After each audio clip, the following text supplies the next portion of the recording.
Sa ilalim ng dilim ng gabi, sa isang liblib na baryo, may isang lihim na binabalik-balikan ng mga matatanda, isang kwento na matagal nang itinagong sa dilim ng nakaraan.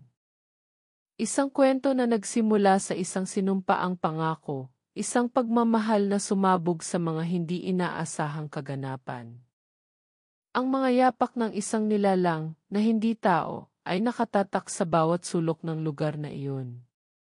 Isang nilalang na hindi kailanman nagpakita ng itsura ng isang tao, ngunit sa tuwing ang buwan ay buo at ang hangin ay malamig, naririnig nila ito, tinutugis sila ng mga mata ng isang aswang. Si Renato ay isang simpleng tao. Wala siyang kagalakan sa buhay, wala rin siyang perang pangarap. Isang matandang bahay ang kanyang tinitirhan sa gitna ng baryo, malayo sa mata ng karamihan, malayo sa ingay ng buhay ng mga tao. Sa kabila ng lahat ng ito, may isang bagay na hindi matutuklasan ng mga tao, ang lihim na dala ni Renato. Isang matinding pighati na tumatak sa kanyang puso. Isang pangako na iniwan ng isang mahal sa buhay. Isa sa mga hindi niya kayang kalimutan. Ang kanyang anak na si Ika, na nawala sa hindi maipaliwanag na pangyayari. Walang katawan, walang bakas, walang anuman. Tanging isang lumang litrato na naiwang kumakalat ang mga anino ng mga masalimuot na alaala. Araw-araw, si Renato ay lumuluhod sa harap ng lumang litrato, nagdarasal sa mga kaluluwang baka sakaling magbalik ang kanyang anak. Si Ika, na minahal ng buong puso ni Renato, ay hindi na muling nakita. Pero may nagsabi sa kanya, isang matandang mang-ukit ng kasaysayan sa mga labi ng mga pinagmulan, na ang pagnanais na muling makita ang anak ay nagdulot ng napakasamang bagay. Hindi nila alam kung anong uri ng nilalang o anong uri ng pangako ang pumukaw kay Renato. Ngunit ang matinding pananabik sa anak ay nagbukas ng isang pintuan, at mula roon, ang dilim ay pumasok sa kanilang buhay. Habang ang mga araw ay nagiging gabing walang hangganan, nagsimula ng magbago ang lahat. Minsan, sa dilim ng gabi, may mga kakaibang tunog na naririnig si Renato mula sa labas ng kanyang bahay. Isang tunog na parang may nilalang na dumadaan sa mga puno, mga yapak na hindi katulad ng mga hayop sa kagubatan. Sa una, iniisip ni Renato na ito'y mga kalokohan lamang ng kanyang isipan. Ngunit, habang ang gabi ay dumaan, ang mga tunog ay lumakas at tila mas malapit. Parang may nilalang na nagsusubok pumasok sa kanyang buhay. At may mga gabi na hindi niya na kayang pumikit, dahil sa matinding takot na baka ang tinutukoy nilang kiaswang P ay naroroon, sa labas ng kanyang bahay, nagmamasid. Isang gabi, habang magkausap siya at ang kanyang tanging kaibigan, si Mang Benito, isang matandang lalaki na may maraming kwento ng kababalaghan, nagbigay siya ng isang huling payo. Huwag mong balikan ang mga bagay na pinangako sa iyo ng mga nilalang ng dilim. Dahil kung ikaw ay magpatuloy, walang kasiguraduhan na magbabalik sa iyo ang mga ito ng may kabutihan. Ngunit hindi nakikinig si Renato. Ang kanyang pagmamahal at pananabik kay Ika ay hindi kayang patahimikin ng kahit anong babala. Isang linggo pa ang lumipas, at nagsimula na niyang makita ang mga hindi maipaliwanag na senyales, mga ilaw na sumisilip mula sa kanyang bintana sa tuwing ang gabi ay tumutok sa kanyang dilim. Hindi ito mga alitaptap.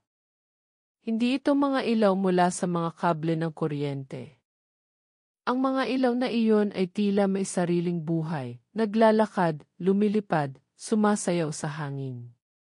Sa kabila ng lahat ng ito, may mga araw na nakikita pa ni Renato ang kanyang kaibigan na si Mang Benito, na nagbibiro at nagpapaalala sa kanya na ang mga ganitong bagay ay hindi dapat pinapalakas. Pero ang kanyang mga mata, ang mga mata ni Mang Benito, ay hindi na tulad ng dati. May kaba sa kanyang mga mata at parang may alam siya na hindi kayang ipaliwanag ng salitang tao. Habang ang kwento ay dumadaloy, si Renato ay nagkaroon ng isang simbolikong bagay na laging nariyan, ang lumang kandila na laging buhay sa bawat gabi. Itinaguyod ito ni Ika sa kanyang pagkabata, at sa tuwing ang kandila ay magsisindi, nararamdaman ni Renato ang presensya ng anak na patuloy na buhay sa kanyang mga alaala. Ngunit sa bawat patak ng wax na natutunaw, sa bawat usok na umaangat mula sa ilaw ng kandila, may kasamang takot na umuukit sa kanyang puso. Ang hangin sa baryo ay naging malamig at ang mga hayop sa paligid ay tumahimik. May mga gabi na pakiramdam ni Renato ay may mga matang sumusunod sa kanya, ang mga mata na hindi kayang makita, ngunit nararamdaman ng katawan, mga mata na mailihim na naghihintay. Sa isang gabing tahimik, isang boses na pamilyar sa kanya ang narinig mula sa labas ng kanyang bahay. Isang pamilyar na tinig, pero hindi kayang itanggi ng puso na ito ay hindi ang anak na kanyang minahal. Sa loob ng kanyang isip, nagsimula siyang magduda, ang pangako ba ng minahal niyang aswang ay tunay na tinupad? O isang kasinungalingan lamang na magdadala sa kanya sa mas malalim na dilim? Ikaw ba makakatulog pa kung ikaw ang nakakita noon? Habang ang mga gabi ay dumadaan, ang takot na dulot ng mga hindi maipaliwanag na pangyayari ay nagsimulang magbukas ng mga pintuan ng nakaraan. Hindi lang si Renato ang naapektuhan ng mga saloobin ng pagkawala ng kanyang anak na si Ika, kundi pati na rin ang buong pamilya nila. Malalim na sugat sa puso ng bawat miyembro ng kanilang angkan ang lihim na tinatago nila, isang sumpa na nagsimula pa sa kanilang mga ninuno. Isang sumpang hindi matutuklasan, at isang pangako na sa bawat salinlahi ay nagiging mas matindi at mas madilim. Si Renato, sa kabila ng mga nararanasang kabiguan sa buhay, ay hindi kailanman nakalimot sa pagmamahal na tinanggap mula sa kanyang pamilya. Ngunit sa bawat kwento ng kaligayahan, may mga lihim na hindi matanggap ng kanyang isipan. Naaalala pa niya ang kanyang ina, si Aling Maria, na madalas ay nag-uukit ng mga palasyo sa kanyang mga alaala na may kasamang mga gabing puno ng takot at ng mga tanong na hindi nasasagot. Hindi siya pinapayagan ng kanyang ina na makalabas sa kanilang bahay sa gabi. Hindi siya pinapayagan na magtampisaw sa ilog o makisalamuha sa ibang bata dahil may isang bagay na hindi siya dapat malaman. Ang anak ni Aling Maria, ang mga apo, pati na ang mga pinsan, ay laging may nararamdamang kakaiba, ngunit hindi nila masabi sa iba, ang sumpa ng kanilang angkan ay hindi dapat ipagkalat. Hindi ko na matandaan kung paano ko natutunan ang mga kwento ng aswang na laging ipinagbabawal na marinig sa mga labi ng matatanda. Ngunit ang mga gabing iyon, na puno ng bulong at panalangin, ay nagbukas ng mga mata ni Renato sa isang mundo na puno ng takot at mga nilalang na hindi dapat maglahad ng sarili sa tao. Ang sumpa ng kanilang pamilya ay hindi na dapat pang magpatuloy, kaya't ang mga pangako ay binabalik nila sa dilim, itinatago sa mga puso ng mga anak, at ipinagbabawal na maalala. Ngunit ang mga mata ng mga matanda ay mailihim na hindi nila kayang itago. At sa bawat salinlahi, ang mga aswang na matagal nang iniiwasan ay patuloy na sumusubok pumasok sa kanilang mga buhay. Isang gabi, habang si Renato ay naglalakad papunta sa kanyang maliit na bahay, nakasalubong niya si Mang Andres, isang albularyo na matagal nang hindi nakikita sa baryo. Ang hitsura ni Mang Andres ay kakaiba, ang mga mata nito ay tila may kabuntot na lihim, at ang kanyang katawan ay puno ng mga alahas at mutya. Sa bawat galaw ng kanyang katawan, tila may enerhiya na nagmumula sa bawat hakbang. Hindi alam ni Renato kung anong kabigatan ang dala ni Mang Andres, ngunit alam niyang may hindi pangkaraniwang bagay ang nakatago sa loob ng matandang mang-ukit ng kasaysayan. Renato, sabi ni Mang Andres, na parang alam na ang kanyang pinagdadaanan. Mahal mo ang iyong anak, ngunit ang iyong huling pangako ay maaaring magdala sa iyo ng kapahamakan. May mga bagay sa ating mga buhay na hindi dapat hinahanap, lalo na kapag ang tinatanong ay ang mga nilalang ng dilim. Pinagmasdan ni Renato si Mang Andres ng malalim, ngunit hindi siya nakasagot. Sa loob ng kanyang dibdib, ang mga katanungan ay tila nagiging mas malalalim, mas madilim. Ang kanyang katawan ay tila gumugulong sa mga takot na nararamdaman. Ngunit hindi siya nakapagsalita. Ikaw lang ang makakatuklas ng mga sagot, Renato. Ngunit tandaan mo, walang kasiguraduhan kung anong mangyayari sa iyo. Kung magpatuloy ka, baka makita mo ang mga bagay na mas mabigat kaysa sa inaasahan mo. Dahil dito, dumaan ang ilang linggo na puno ng matinding takot at duda kay Renato. Sa tuwing titingnan niya ang lumang litrato ng kanyang anak, naiisip niyang baka may koneksyon ito sa mga sinasabi ni Mang Andres. Ngunit hindi siya nakapagdesisyon agad. Sa tuwing tumitingin siya sa kanyang pintuan, nakikita niyang ang mga anino sa labas ay may mga mata na sumisilip at ang hangin ay may daladalang malupit na hangal. Isang gabi, sa pinakamadilim na bahagi ng kanyang bahay, natagpuan ni Renato ang isang lumang sulat. Walang pangalan, ngunit ang sulat ay may nakasulat na pangalan ng kanyang pamilya, isang pangalan na matagal nang iniiwasan. Sa sulat ay nabanggit ang pangalan ng isang aswang, isang nilalang na hindi dapat tanggapin. Isang nilalang na minsan ay nakatali sa kanyang pamilya. Ang sulat ay naglalaman ng mga salitang hindi matanggap ng kanyang isipan, at nagbigay ito ng isang pagpapakita ng lumang kwento tungkol sa kasaysayan ng kanyang pamilya. Habang binabasa ito, naramdaman ni Renato ang isang malamig na hangin na dumaan sa kanyang katawan. Hindi niya alam kung anong klaseng pagkatao ang nagsusulat ng sulat na iyon, ngunit alam niyang may nagtatago sa dilim, may isang bagay na susubok pumasok sa kanyang buhay. Tila isang loob ang nagbabalik-balik sa mga pangyayari, mga palatandaan na muling bumangon mula sa nakaraan, na tila pinipilit niyang kalimutan. Sa bawat sulat at simbolo ng nakaraan, ang mga bagay ay nagiging pabalik-balik, tila isang ekho ng oras na bumabalik sa kanya. Ang pagkakaroon ng mutya ng kanyang mga ninuno, ang sinaunang kandila, at ang mga salitang iniwasan ay nagsimulang magbukas ng mga pinto, patungo sa mas madilim na bahagi ng mundo ng aswang. Si Renato ay tuluyang napalitan ng takot.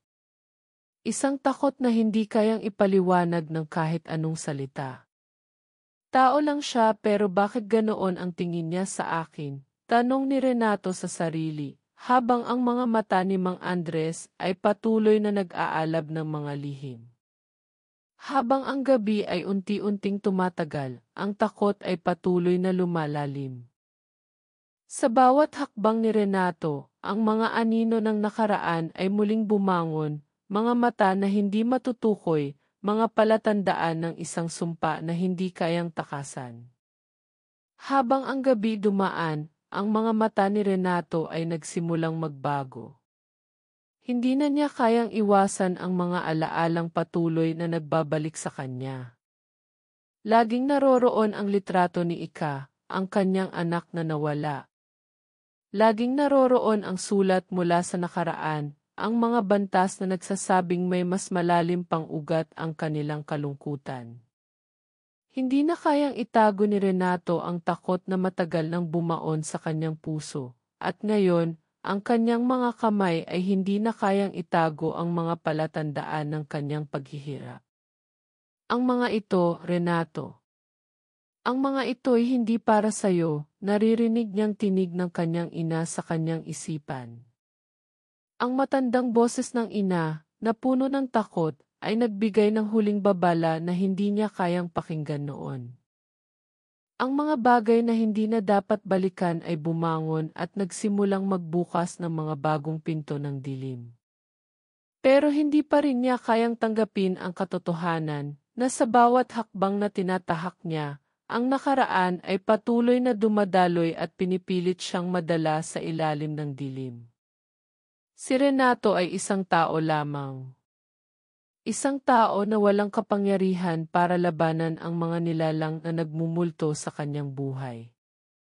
Minsan, tinatanong niya ang sarili, bakit hindi siya kayang patawarin ang nakaraan?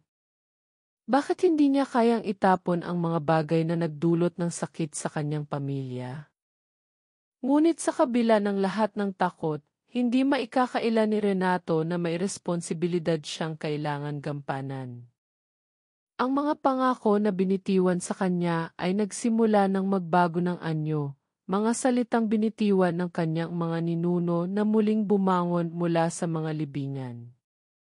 Isang pader ng takot ang bumangon sa kanyang dibdib, at sa bawat saglit na lumilipas, nararamdaman niyang siya na lang ang natitirang tagapagligtas ng kanilang pamilya mula sa sumpa.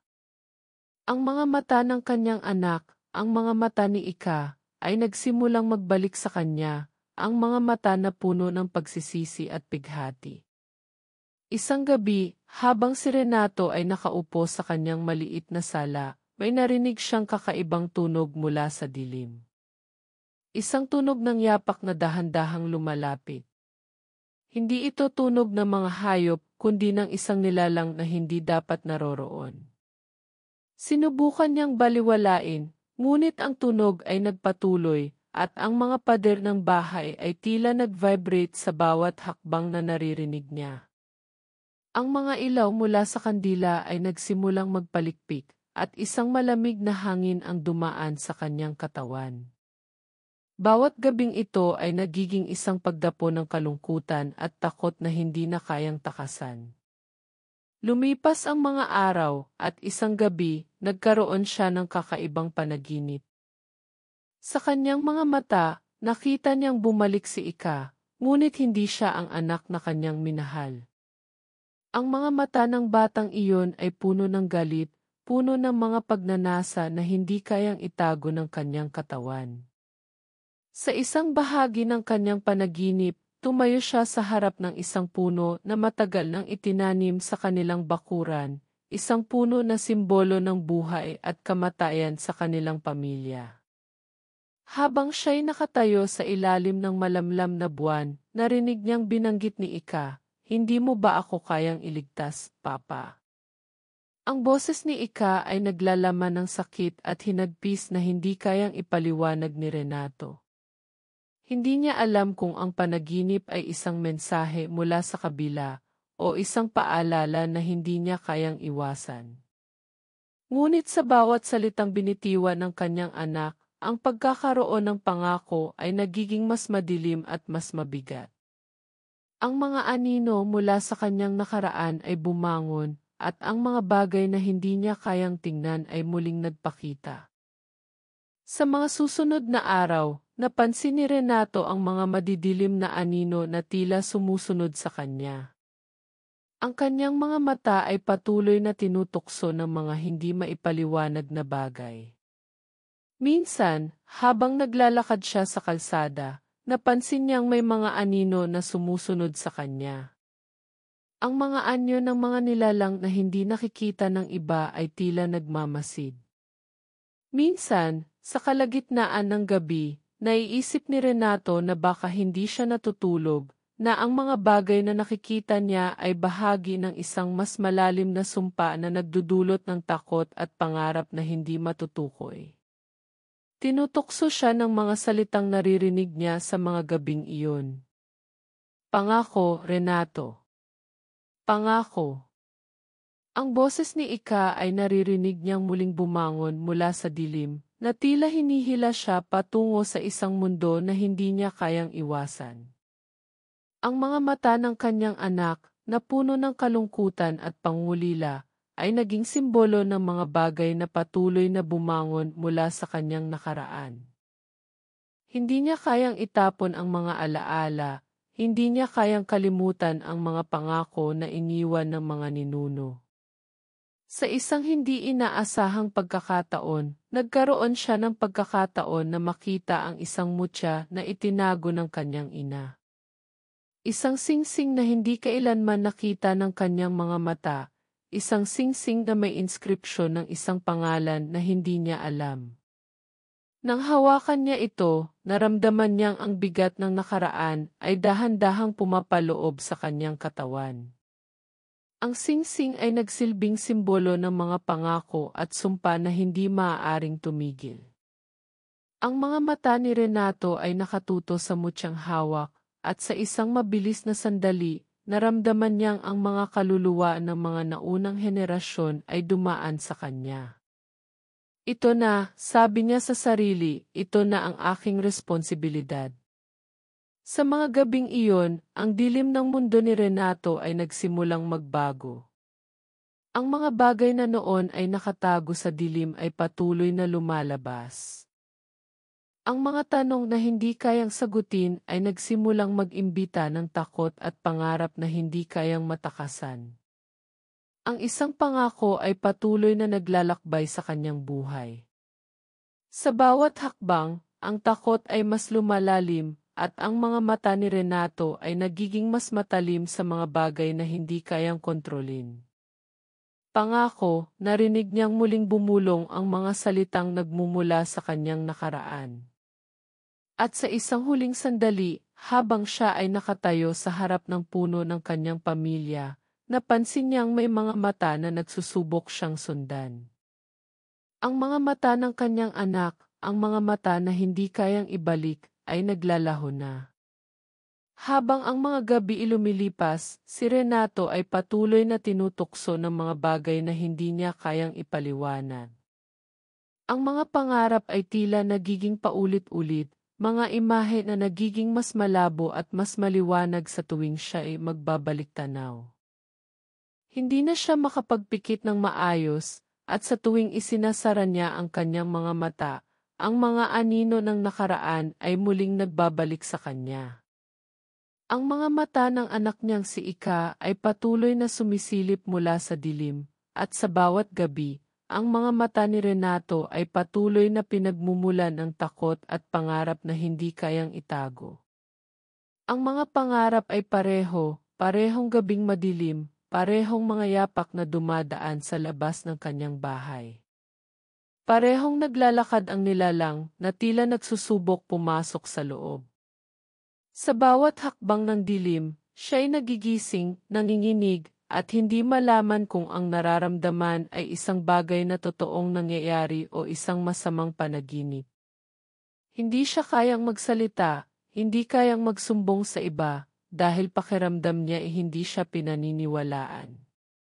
Sa tuwing umaga, ang mga hayop sa paligid, mga ibon, aso, at maging ang mga daga, ay nagsisimulang magpakita ng kakaibang ugali.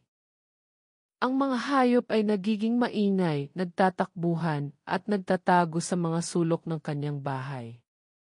Ang mga aso na dati ay tahimik, ay nagsisimulang mag-angal, at ang mga ibon ay tila nawawala sa paligid.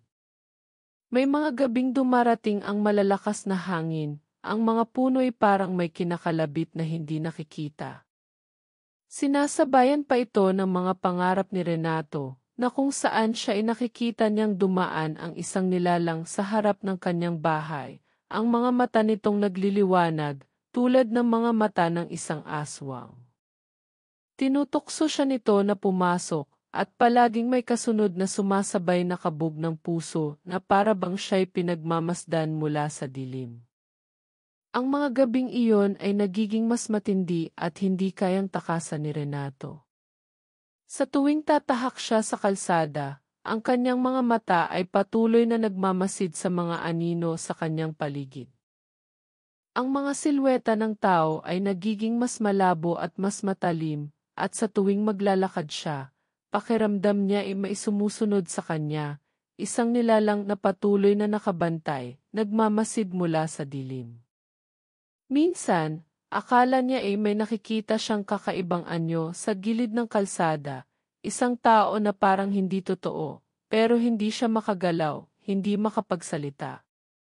Laging nag-aalab ang kanyang puso, at ang mga mata niya'y patuloy na nagtataglay ng takot. Renato, isang tinig ang narinig niya mula sa likod. Isang tinig na may kabuntot na takot, isang tinig na hindi siya kayang ikubli. Paglingon niya, nakita niya si Mang Benito, ang kanyang matandang kaibigan. Ang hitsura ni Mang Benito ay hindi tulad ng dati, ang mga mata nito ay puno ng kababaan, puno ng mga alalahanin na hindi kayang ipaliwanag ng kahit anong salita. Sa tuwing tititigan siya nito, ang mga mata ng matanda ay naglalaman ng kabuntot na lihim, isang lihim na ang hindi kayang iwasan ng kahit sino. Maghanda ka, Renato, sabi ni Mang Benito, ang kanyang tinig ay mabigat, puno ng babala. May mga bagay na hindi na natin kayang kontrolin. Hindi mo na kayang iwasan ang kinasasangkutan mo. Ngunit si Renato ay patuloy na umiwas. Hindi ko kayang gawin ito, Mang Benito, sagot niya, ang kanyang boses ay napakabigat, puno ng takot. Hindi ko kayang labanan ang mga nilalang na iyan. Hindi ko kayang maging bayani. Ngunit si Mang Benito ay tumango at nagbigay ng isang matalim na tingin. Tao lang tayo, Renato, pero kung ikaw ang kailangan nilang isakripisyo, papayag ka ba? Ang mga salitang iyon ay tumago sa katawan ni Renato, at ang mga mata niya ay nagsimulang magbago. Napansin niyang may kakaibang puwersa na pumapaloob sa kanya, na para bang siya'y tinutulak papunta sa isang madilim na landas.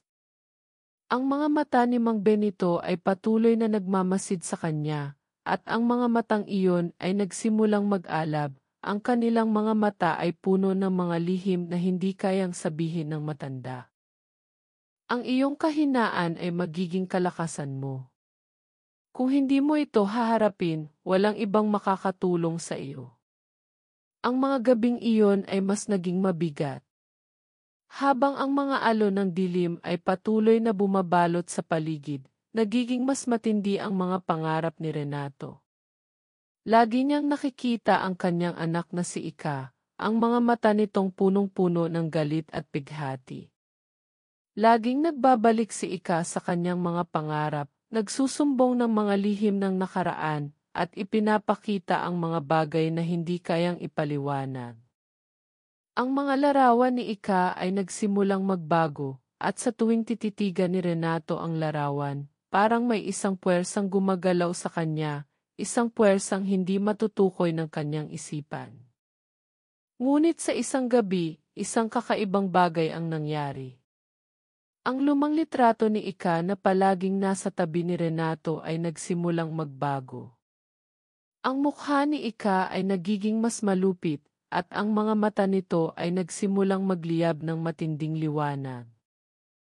Si Renato ay hindi makagalaw, at sa isang sandali ng katahimikan, naramdaman niyang ang kanyang katawan ay nababalot ng isang malamig na pakiramdam. Ang malamig na pakiramdam na parang hinihila siya papunta sa isang lugar na hindi niya kayang takasan.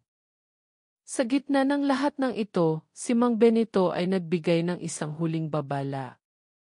Hindi mo kayang pigilan ang mga nilalang ng dilim, Renato.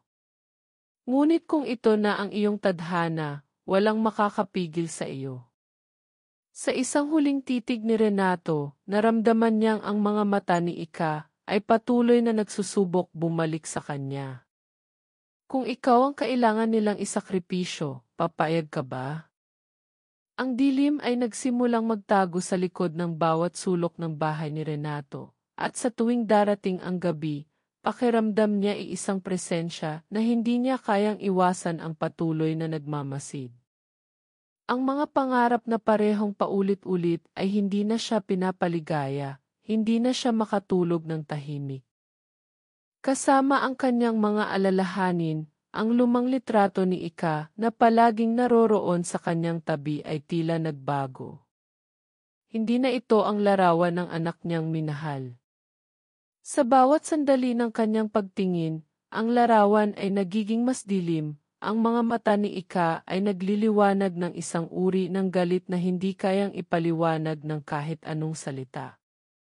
Ang mga mata ni Renato ay nagsimulang magbago. Ang kanyang pakiramdam ay hindi na makapagdesisyon kung ang mga pangarap at alaala ay tunay o isang kababalaghan lamang. Isang gabi, habang si Renato ay naglalakad sa dilim, nakasalubong niya si Mang Benito. Ang matanda ay mukhang nagmamadali at ang mga mata nito ay nagsimulang magbago. Ang titig ni Mang Benito ay hindi na katulad ng dati, puno ng kababaan at takot. Renato, ang boses ni Mang Benito ay hindi na parang dati.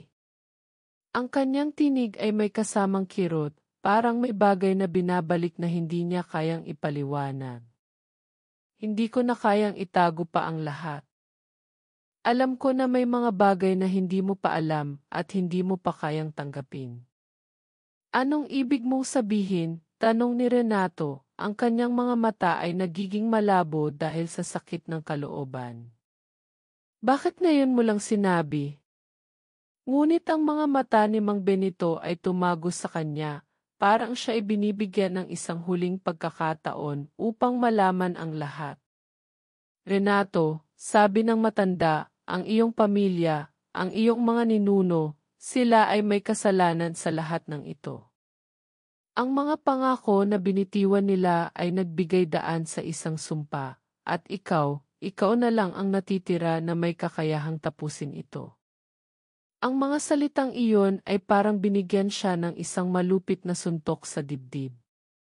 Nagulat si Renato, hindi niya kayang tanggapin ang sinasabi ng matanda. Ano ang ibig mong sabihin? Hindi ko na kayang makapagsalita, ang kanyang boses ay napakakabigat, puno ng pighati at takot. Si Mang Benito ay huminga ng malalim at nagsalaysay. Ang pangako na ipinasa sa iyong pamilya ay nagbigay daan sa kasumpa-sumpang nilalang. Ang aswang na nagmamasid sa inyong angkan ay isang nilalang na hindi kayang puksain ng kahit anong armas. Ngayon, si Ika, ang anak mo, hindi siya ang anak na ipinanganak mo. Siya ay naging isang kasamahan ng nilalang na iyon, at siya ang nagdala ng sumpa sa inyong pamilya. Ang mga salitang iyon ay parang isang panaghoy na sumabog sa ulo ni Renato. Hindi niya kayang tanggapin ang mga sinabi ni Mang Benito. Ang kanyang anak, ang kanyang minahal na si Ika, ay isang kasamahan ng isang aswang.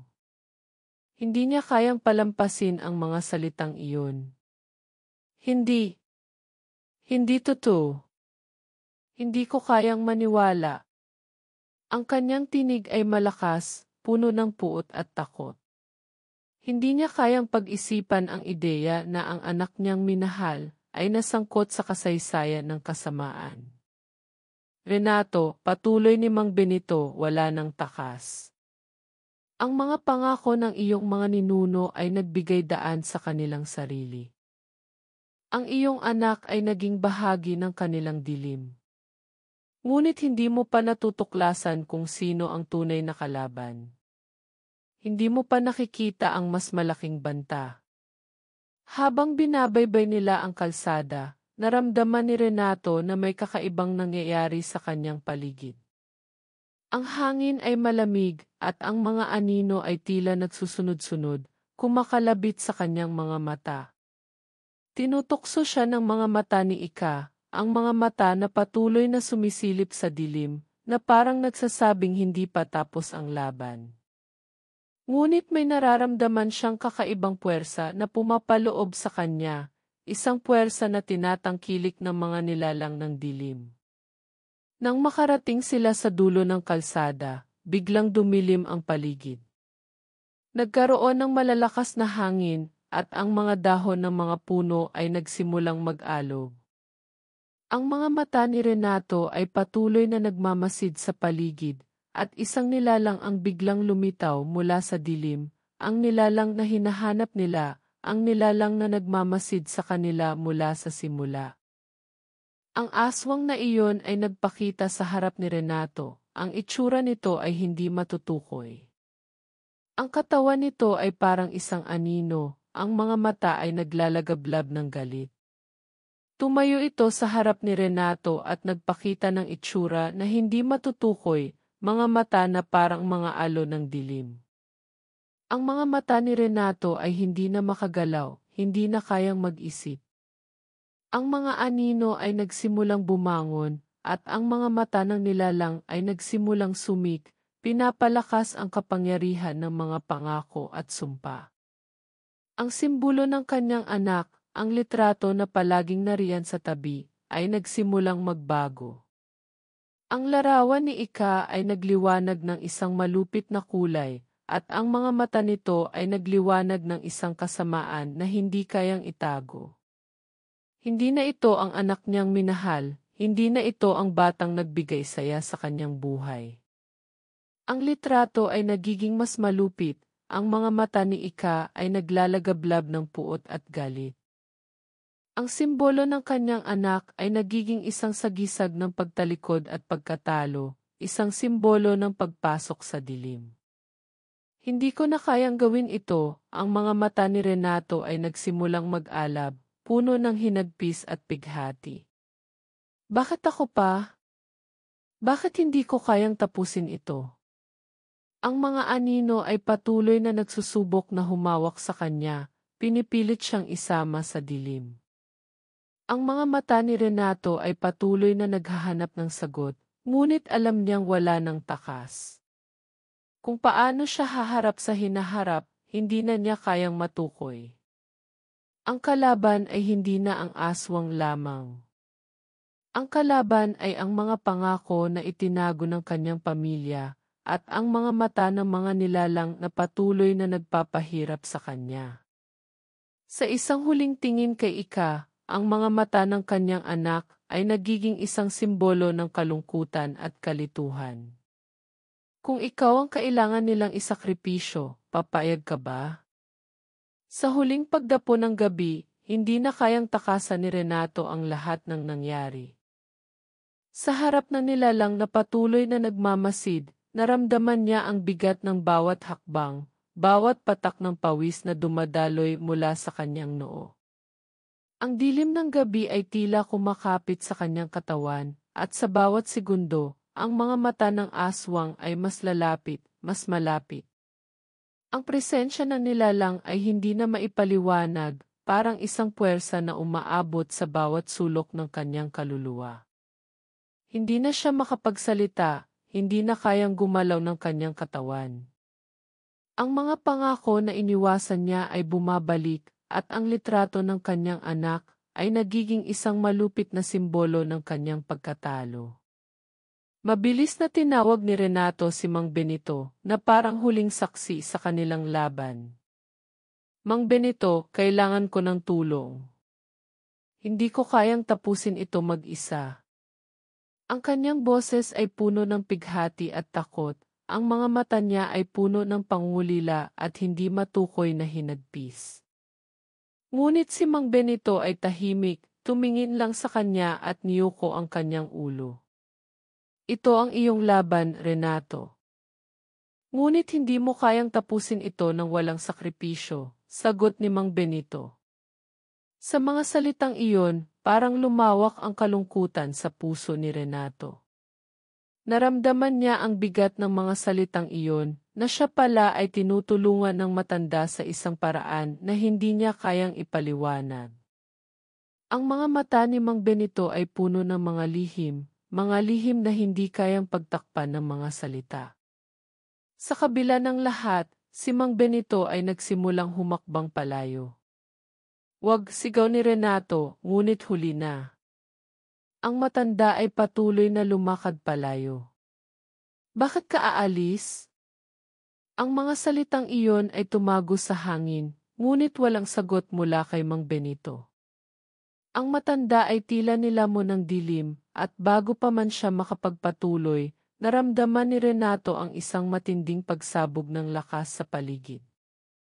Ang aswang ay naroroon na, ang mga mata nito ay patuloy na naglalagablab sa galit. Mabilis na binalikan ni Renato ang litrato ni Ika.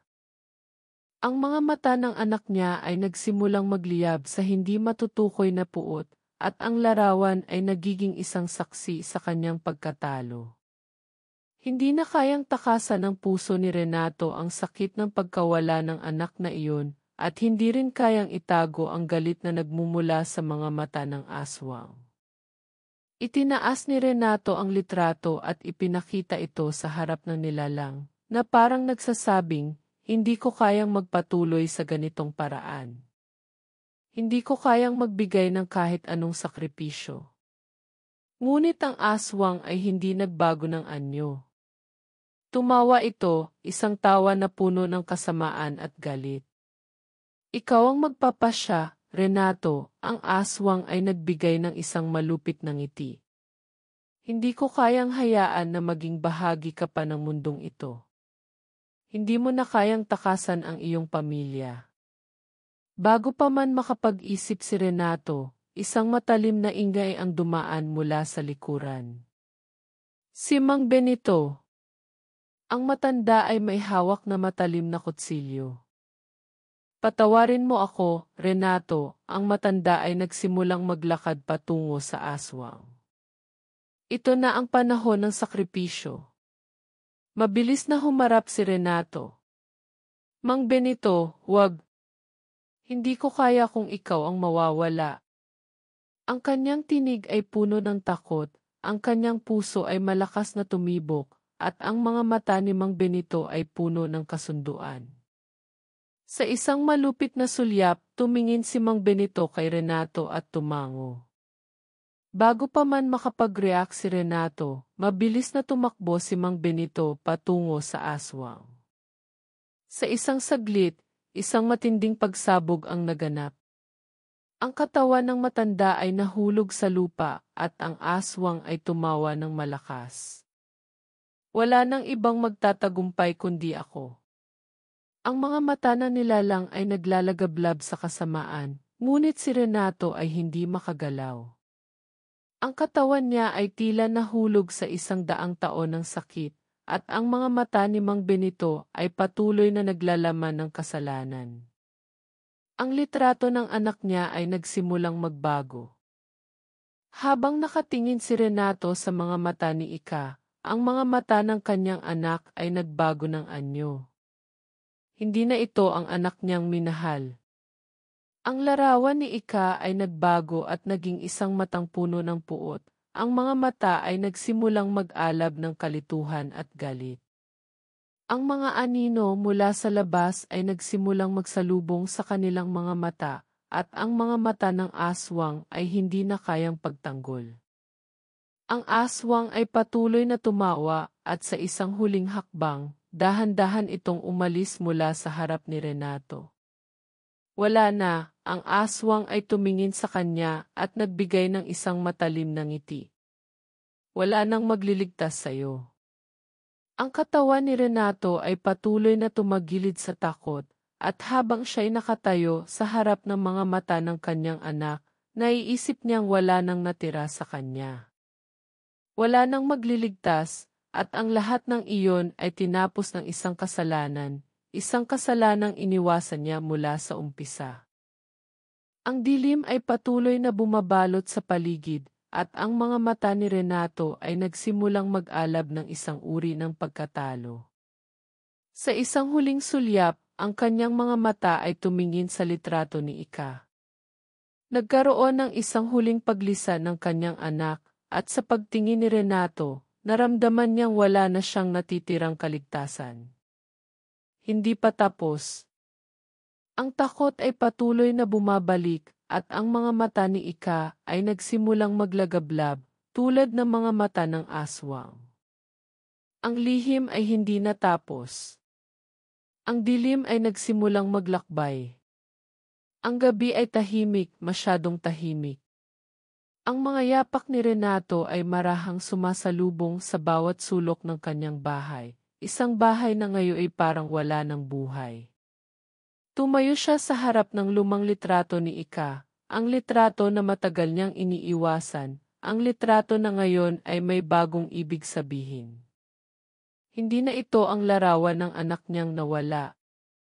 Ngayon, ito na ang simbolo ng lahat ng naiwang pighati, ng lahat ng sakripisyo na ginawa ni Mang Benito, ng lahat ng pangako na iniwasan. Hindi na siya ang Renato na nakatayo noon, puno ng takot at galit. Pero hindi rin siya ang Renato na magiging buo. Hindi kayang alisin ng kahit anong panahon ang mga anino ng nakaraan. Hindi kayang iwaksi ng kahit anong saloobin ang mga pangakong naiwang binitiwan. Si Mang Benito ay hindi na muling magbabalik. Ang matandang kaibigan na may mga mata ng kasaysayan at pighati ay naging bahagi na ng mga anino ng nakaraan. Wala nang makakabalik sa kanya. Lahat ay nagbago sa mga huling sandali. Ngunit sa kabila ng lahat ng ito, isang maliit na bahagi ng kanyang puso ay nagsimula ng makatagpo ng kapayapaan. Ang lahat ng ito ay hindi mawawala, hindi magbabalik sa normal. Ang takot na bumalot sa kanya ay patuloy na maghahari, pero sa isang sulok ng kanyang isipan, natutunan niyang yakapin ang mga pasakit na iyon. Natutunan niyang tanggapin ang sakit, at sa hindi inaasahang paraan, natutunan niyang tanggapin ang kanyang destino. Habang ang araw ay nagsimula ng sumikat, nakaupo si Renato sa harap ng lumang bahay, nakatingin sa kalangitan na unti-unting nagiging maliwanag. Ang mga ulap ay unti-unting naglalaho, ngunit ang mga alaala ni Ika ay patuloy na bumabalik. Hindi niya alam kung saan ito magsisimula at kung paano niya haharapin ang lahat. Ngunit isang bagay lang ang malinaw sa kanya, ang kanyang pamilya ay hindi na muling magiging buo. Si Mang Benito ay isinakripisyo ang sarili upang matulungan siya, ngunit ngayon wala nang ibang magliligtas. Wala nang makakatulong sa kanya kundi ang kanyang sarili. Si Ika, na minsan ay minahal at iniiwasan, ay naging bahagi ng isang mas malupit na kapalaran. Ngunit sa huling sulyap na ibinigay niya, naiisip ni Renato na baka ito ang tadhana na dapat niyang tanggapin. Sa bawat hakbang na tinatahak niya, naiisip niya na hindi na kailangan pang maghanap ng sagot, hindi na kailangan pang baguhin ang lahat. Ang lahat ng ito ay nagbigay sa kanya ng isang mahalagang aral, hindi lahat ng pagkawala ay isang kabiguan. Ang ilang bahagi ng buhay ay itinatago, at ang ilang bahagi ng buhay ay hindi kayang alisin ng kahit anong bagay. Habang ang mga araw ay lumilipas, napansin ni Renato na nagsimula siyang maghilom. Ang mga sugat sa kanyang puso ay unti-unting nagsimulang mag-ayos, ngunit ang takot, ang mga pangako, at ang anino ng aswang ay patuloy na naglalakbay sa kanyang mga gabi. Hindi kayang itapon ang mga alaala, at hindi kayang iwaksi ang dilim na sumama sa kanya. Ang pagkatalo ay naging isang kasaysayan na hindi kayang kalimutan. Ngunit sa kabila ng lahat ng ito, si Renato ay natutong lumaban para sa kapayapaan ng kanyang sarili. Isang araw, habang hawak niya ang lumang litrato, naramdaman niya ang presensya ng isang bagay. Ang litrato ay muling nagbago, ngunit hindi na ito ang litrato ng isang nawawalang anak. Ang litrato ay nagbigay ng bagong kahulugan, isang simbolo ng mga pangako na hindi natupad, at isang simbolo ng mga pangarap na matagal nang nawasak. Ang mga mata ni Renato ay hindi na puno ng takot, kundi ng mga alaala. Sa bawat kislap ng araw, ang litrato ay nagsimulang magbigay liwanag sa kanyang isipan. Hindi na siya natatakot. Hindi na siya nagtatago mula sa dilim. Pinili niyang tanggapin ang lahat, ang mga pagkatalo, ang mga sakripisyo, at ang mga alaala. Habang tinitingnan ni Renato ang litrato ni Ika, naramdaman niyang ang mga mata nito ay patuloy na nagmamasid sa kanya. Ngunit hindi na ito naglalaman ng galit. Ang mga mata ay naglalaman ng isang uri ng kapatawaran, isang uri ng pagpapatawad na hindi kayang ipaliwanag ng mga salita. Ibinukas ni Renato ang kanyang puso at tinanggap ang lahat ng sugat na dala ng nakaraan. Hindi pa tapos ang lahat. Ang mga pangako na binitiwan ay patuloy na maglalakbay. Ang mga sakripisyo ay magbibigay ng aral, ngunit hindi kayang alisin ng kahit anong pagninasa ang mga saloobin na hindi kayang bitawan. Sa isang huling pagtingin sa litrato, si Renato ay nagsimulang maglakad palayo. Hindi na siya natatakot. Ang takot na bumalot sa kanyang kaluluwa ay hindi na niya tinatanggap. Ang takot na nakabaon sa bawat pangako ay nagsimula ng maglaho. Kung ikaw ang kailangan nilang isakripisyo, papayag ka ba? Isang tanong na tumago sa kanyang isipan. Ngunit ang sagot ay mas mabigat pa sa lahat ng kanyang hinarap, hindi na siya nag-aalala. Ang sumpa ba ay tapos na? O baka nagsisimula pa lang? At sa bawat hakbang ni Renato, ang mga anino ng nakaraan ay patuloy na sumusunod, naglalakbay kasama ang mga anino ng lahat ng nawasak.